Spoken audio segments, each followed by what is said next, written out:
Hello there, good morning and welcome to Christ Television and Radio. Well, it is the last day in the month of November and I cannot wait to welcome you into the month of December. But just before then, let's take a quick look at the dailies and see what is happening with our nation, Nigeria. My name is Sarah Omowigo and I'm not alone. I am joined by my colleague, Mr. Alex Obunaya.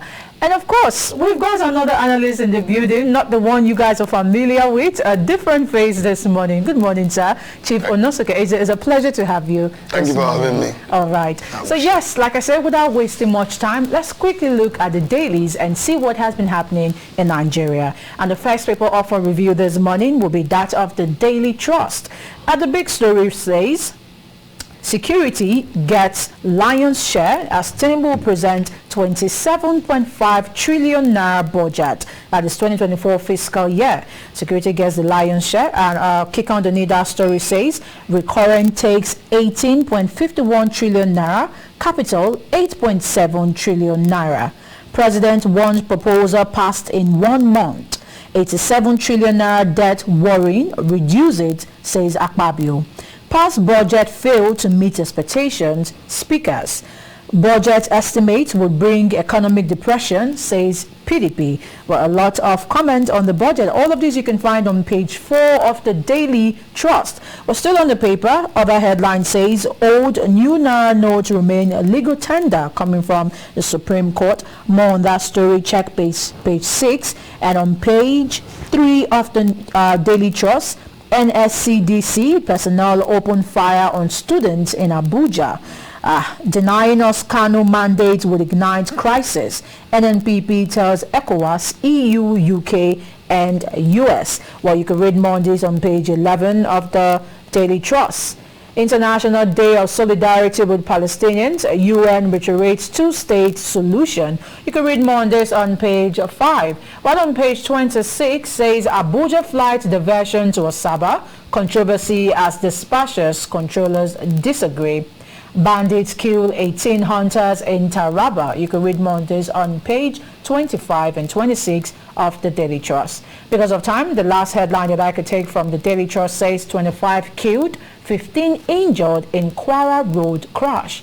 More on this on page 27 of the Daily Trust. That's a sad one there. Well, yes, over to you, Mr. Alex. Yes, indeed, it's a sad one. And is it just under one accident or over a period of time? I think it was just an accident. Crazy one. 25 people died on the spot. Okay, let's put that behind us and go straight to the next daily. The Guardian newspaper is up next. And the lead story on its front page, COP28 summits. Again, Nigeria, others negotiate rights to just transition. You can read up that story on page 6 of the Guardian newspaper. And below that one, fulfill your stance on federalism. Afenifere tells Tinubu. You can read up that story on page, let's see now, it's a bit tiny, but I get it, page 5. 14% Nigerian women experience physical violence. That's a sad one. Details are on page 4. And provide 535.8 million naira school feeding details. Court orders minister. That too can be found on page 4 of the Guardian newspaper. More teaching hospitals risk shutdown over exodus of medical professionals. Details are on page 3. This is gradually going to become a problem in the Japa syndrome. They're all leaving, all the medical personnel. Knocks applause as Tinubu presents 27.5 trillion naira budget of renewed hope.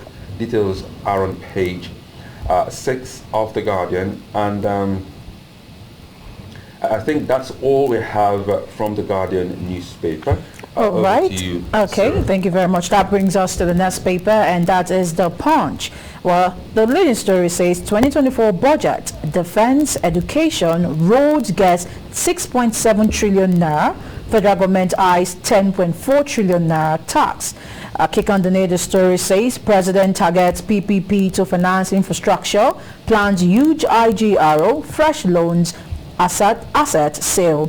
Another one says Tinubu promises 3.75% economic growth, a job reliance on loans has reduced, coming from Eden. All of these you can read on page 2 of the Punch paper. While another headline, another story says Norway's Equinor sells 20% stake in Chevron Agbami field. You can read more on this on page 20 of The Punch. Robbers kill Ogun Finance Director in bullion van ambush. This you can find on page 27. God rest his soul. Still on page 5 says 25 die in Kwara tanker fire. No wonder it's that much. Well, still on the Punch paper, Ayedatiwa returns to Ondo, heads ESCO meeting today. You can read more on that on page 27 of the Punch paper, saying that he has been denied the chance of being the acting governor, but to remain as deputy governor. Well, still on the Punch paper, Federal Hospital CEOs diverting drug fund, PSN alleges. Well, more of that details on page 13 of the Punch paper. And lastly, from the Punch, Supreme Court backs CBN, cancels old Naira deadline. Page 26 is where you will get more details on that story. Well, handing over to you for the next paper. Okay, finally, the Nation newspaper. Again, as expected, the budget details is occupying the front page of the Nation, and it is captioned Defense, Education, Health top Tinubu's 27.5 trillion naira budget. And it has riders, and the riders are human capital development, poverty reduction, infrastructure are priorities, pension, proposed wage rise, push up deficit to 9.1 trillion naira. You get all the details on the front page of the paper, and it continues on page 4 of the Nation newspaper. And directly above the masthead, Ondo State is making the news. Ayedatiwa to preside over Ondo Exco meeting today. Details are on page 5. If that still interests you, go check it out. Old new Naira notes remain legal tender indefinitely. That's also on page 5. It's a good one because we're going to experience a little bit of cash crunch in town. 2022 floods caused $9.12 billion damage, says NBS report. Aviation units in blame game over flight diversion to Asaba. You can read up those stories on pages 2 and 5 of the Nation newspaper. Wow, that diversion story. Still causing ripples. Okay, I think that would be all from the Nation newspaper. Sarah. All right, thank you very much, Alex. But yes, because of time, what we'll be doing right now is opening up the phone line before we go to our analysts. I will be giving out the numbers. They're already on your screen. But for those of you who are joining us via radio, the numbers are 081 88 888 931 or 08022 931 931. Now let's get back to our analyst, and yes, let's take his view on our dailies this morning. Just like my colleague said, the major story on almost all papers. It looks like we have a caller on the line already. Hello. Hello, good morning. Good morning. What's your name and your location? Christian calling from Kokorinland. All right, go ahead. I want to talk about the hospital that is shut down because of lack of medical personnel. See, the alarming rate of the migration of health workers, especially nurses and doctors, who left the teaching hospital in search of a greener pasture, is becoming a national embarrassment to the country. So I think urgent steps, must be taken to halt the massive exodus of health professionals abroad. Let the government look at the issues of funding and infrastructures. And the truth is that many health workers in Nigeria, they are working under stringent conditions. And whether I like it or not, our population is increasing, and it will have a far-reaching, implication on health care delivery and other amenities. So the government have to, have a renewed focus on this area. That's my contribution. Thank you. All right, thank you very much. While we await your calls, back to the question I was about to ask our analysts in the building. Yes, like I said, the major story on all papers is about the 2024 budget that Tinubu has presented. What do you think? 27 trillion naira, if I'm not mistaken. 27 trillion naira budget for 27.5 trillion naira. So yes. 27.5 trillion naira. Yes. Can you give me the first 30 flash allocations? Okay, it says defense, education, roads get 6.7 trillion naira. That is, education is defense, security and education are holding much percent for this new budget. Approximately almost 10%, or if not more than that. Exactly. I was looking at it, somebody said a budget of hope, and I'm not here to speak as somebody from one of the political parties. I want to be apolitical. I did not see anything somebody calls budget of hope in that content of 27 plus, you say what? 4.5 trillion. 5. Yeah. And somebody's going to allocate almost 10%, if not more than, what is 10%? More than just two sections alone. Did they join up the defense and the road together? Or defense 7? Although one of the headlines, one of the daily trust says security gets the lion's share. So obviously, security is more than that of education. It should be more than that of education. Security is usually higher than education. Yes. Yeah. So I was wondering where we're going to move to. Somebody said, what are we securing in this country? Are we allocating this security vote, this huge security vote to the security sector? So that the economy will be harmonized, there's going to be peace, so that will stimulate foreign investors. No. What are we doing this for? Just one singular question.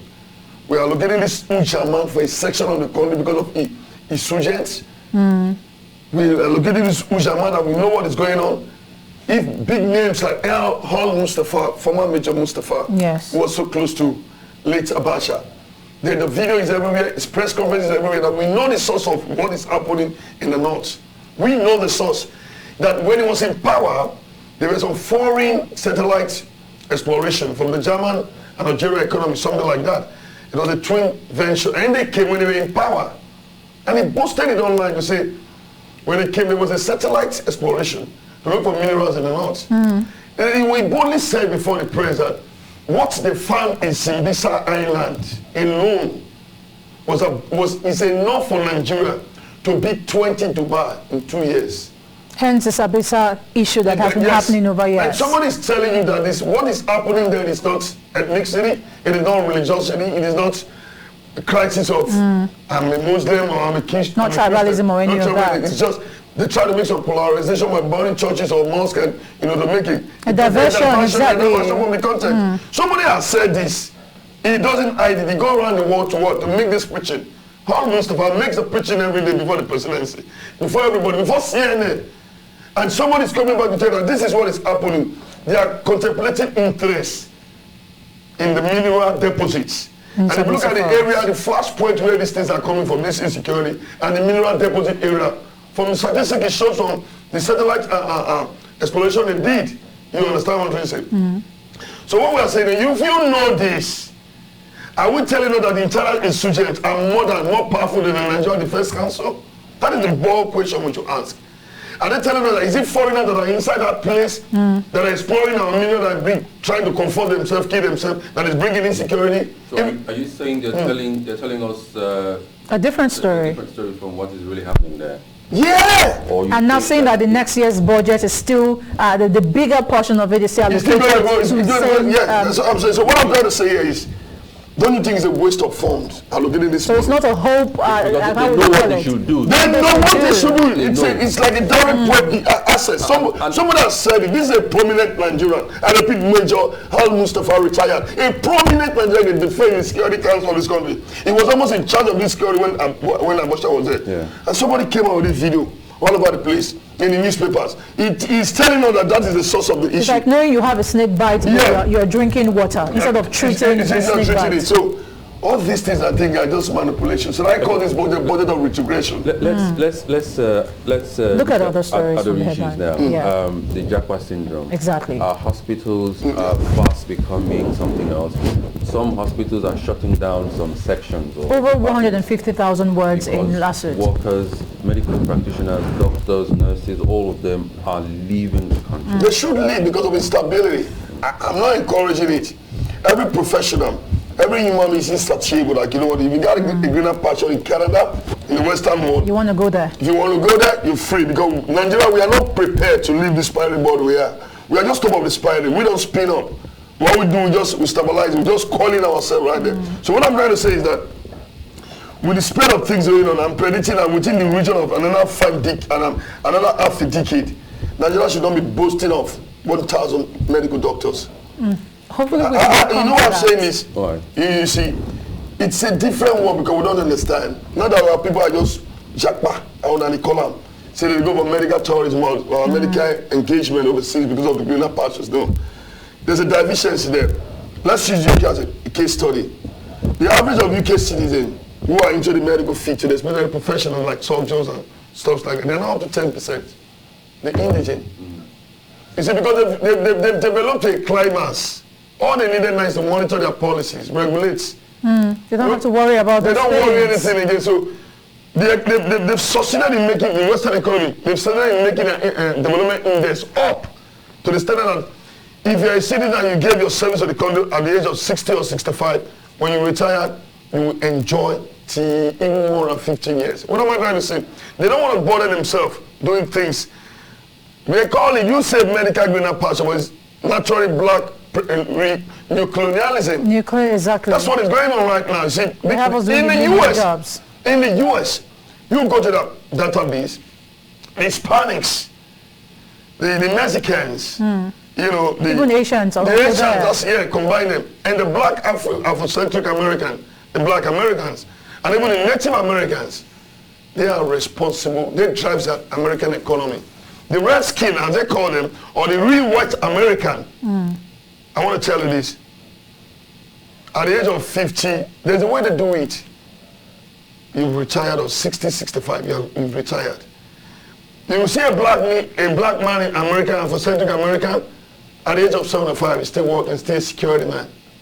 In one of the multinational, you know, beverage companies or stores, like groceries and stuff like that. So they are doing it. What I'm telling you now is that Nigerians are taking off to enslave themselves. It's going to enslave themselves. They know what it's a decision that has been made. I would slave myself for as long as I better enslave myself in a secure environment. Exactly. Where my children's life are guaranteed. Perfect education. So I prefer such foreign enslavement than to be a bourgeois or to be a level 14 officer in this country. And you're struggling with your hard work, your labor, the fruit of your labor. Because, you know, people can just say it. There's dignity in labor. So you go to somewhere that you will be recognized as, you know, slave, but you get the best you can have. If even at this, they call it security in American. Once you've gotten a national identity card, you've been enrolled in the national security the national social security welfare package. You're already a green card holder. My brother, you're entitled to a lot of things. You can drive any kind of car you want to drive because you're going to pay for your weekly token, your weekly status. Anything you want to have. That life is it. Like a popular says in America, is it? You're a debtor till you die. You continue paying. Education, health, you everything you got in it. So you don't blame them. But I want to play with this position, a postulation. A friend told me, I'm not in the medical field. He says, Sonny, the way we are going, we have good medical lecturers in this country. We've got some of the best sound professors in the medical field in the continent of Africa. Even the Saudi Arabia, they recognize this. They don't play with Nigerian nurses and midwives and doctors. So, but I want to tell you something. So long we don't have, you know, our job satisfaction to exercise our surgical explorations, you know, everything like that. So long we don't have it, that the medical field is a profession that you enjoy so much, especially when there's a practical something like surgery, stuff like that. You enjoy doing it because you're about saving a life. There's a greater joy in that profession. People don't understand internal blissfulness medical doctors have. It could be tedious, it could be eyesore like what we used to say, but those are some of the benefits. Reviving human being, one of the greatest joys, it's like giving. So if I'm to ask, you know, there was a time I think the House of Assembly was trying to pass a law saying that doctors should not be allowed to, you know, to leave after 5 years or 10 years, I cannot remember. Yes. Do you think that would be a way to solve? Because now this JAPA is not only in the health sector, even in the education sector. It's already a detailed proposal. Exactly. Because when it started, I was among the first 10 and they all made a presentation in Abuja. They guided the vanguard. The papers are there to prove. We said that is not possible. You don't have the right to tell me where I'm going to work.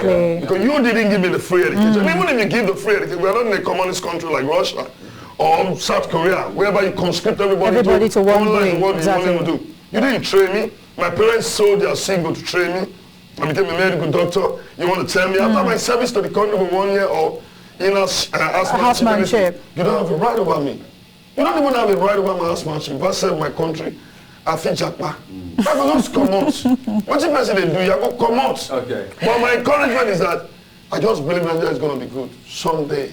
Hopefully, maybe with this kind of budget of retrogression. They call it budget of what? Renewed hope agenda. Budget of retrogression. We're regenerating. Well, let's see if we can take 1 or 2 calls because we have almost elapsed the time given to us for this segment. 081 88 888 931. I think there is a caller on the line. Hello. Yeah, good morning. Okay, good morning. What's your name and your location? Good morning, man. Yeah, Sonny Lusiki, good morning, sir. Thank you, sir. I think we are conversant with you. You are a household name on Quest, on Delta State. Okay. So we know you well, sir. Thank you. Thank you, sir. I'm Mr. Friday, calling from Mr. Bono. Okay. Thank you, sir. Okay. I want to say that 25% of women face physical violence. I think that statement is something that we have to reason, because that is basically truth. I want to say that I think there should be a law that will protect women in Nigeria, because most of our customs expose women. Most of our customs, they are disadvantage to our women. So I'm suggesting that we should enact a law that will protect women, because our law makes them, our custom in Africa or in Nigeria makes them vulnerable. So let them make sort of enact a law in this country that will protect women. Thank you. All right, thank you very much. I was about coming to that because of time. We cannot really take all the headlines on the dailies this morning. Yes, but 14% of Nigerian women are facing domestic violence. But yes, like I said, we have to give room for Michael Gobadia to come with a big story on Quest today. Well, I remain Sarah Mowigo, and I've been doing this with my colleague, Alex Ubunai, and of course, our analyst in the building today, Chief Onoseke. Thank you so much for being part of the newspaper review this morning. Remember, it comes to you every day on Quest Television and Radio. Whatever you do, stay positive. There is still hope. Bye for now.